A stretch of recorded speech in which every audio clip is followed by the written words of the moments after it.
A recap on the events, which took place on Good Friday, also known as Holy Friday or Great Friday, the day that commemorates the crucifixion and death of Jesus Christ. According to Christian tradition, several significant events took place on Good Friday. 1. Trials of Jesus. After his arrest in the Garden of Gethsemane on Thursday night, Jesus underwent multiple trials.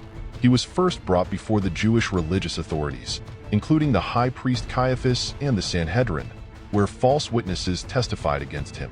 He was then taken to Pontius Pilate, the Roman governor of Judea, who found no basis for charging Jesus but, under pressure from the crowd, handed him over to be crucified. Jesus was then sent to King Herod Antipas, who mocked him and sent him back to Pilate. 2. Scourging and mockery. Before the crucifixion, Jesus was scourged, a brutal form of punishment involving whipping or beating. He was also subjected to mockery and humiliation by the Roman soldiers. 3. The Way of the Cross, Via Dolorosa. Jesus carried his cross along the Via Dolorosa, the traditional route in Jerusalem believed to be the path he walked on his way to Golgotha, Calvary, the site of his crucifixion. 4. Crucifixion. Jesus was nailed to the cross and crucified at Golgotha, alongside two criminals.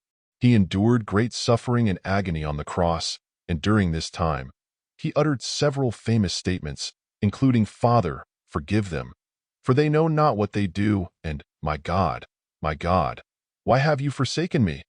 5. Death. Jesus died on the cross in the afternoon, around 3 p.m. According to the Gospels, there were several supernatural events that occurred at the moment of his death, including darkness covering the land and the temple veil being torn in two. 6. Burial. Matthew 27 verses 57 to 66. Burial. After his death, Jesus' body was taken down from the cross by Joseph of Arimathea, a wealthy disciple, and placed in a tomb.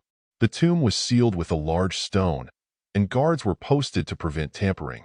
Matthew 27 verses 57 to 66. New King James Version. Jesus buried in Joseph's tomb.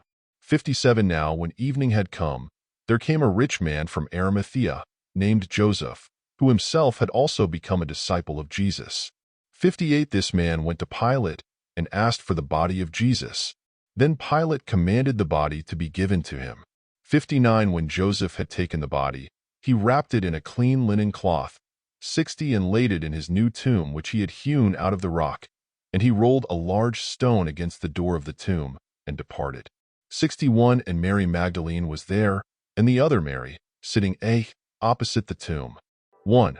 Sabbath observance. Mark 15 verses 42 to 47. The burial of Jesus took place on the day of preparation, which was before the Sabbath began. Mark mentions that Joseph of Arimathea acted quickly to bury Jesus before the Sabbath began, as it was against Jewish customs to handle bodies on the Sabbath. Mark 15 verses 42 to 47. New King James Version. Jesus buried in Joseph's tomb. 42 Now when evening had come, because it was the preparation day, that is, the day before the Sabbath, 43 Joseph of Arimathea, a prominent council member, who was himself waiting for the kingdom of God, coming and taking courage, went in to Pilate and asked for the body of Jesus. 44 Pilate marveled that he was already dead, and summoning the centurion, he asked him if he had been dead for some time. 45 So when he found out from the centurion, he granted the body to Joseph. 46 Then he bought fine linen, took him down, and wrapped him in the linen. And he laid him in a tomb which had been hewn out of the rock, and rolled a stone against the door of the tomb. 47 And Mary Magdalene and Mary the mother of Joses observed where he was laid. In summary, according to the Gospel of Mark, Saturday after Good Friday was a day of Sabbath observance and rest for Jesus' disciples and followers. It was a time when Joseph of Arimathea and Nicodemus quickly buried Jesus before the Sabbath began, and Jesus' female followers prepared spices for his body after the Sabbath had ended. The events of the following day, Sunday, included the discovery of Jesus' empty tomb and the announcement of his resurrection by a young man in white clothing.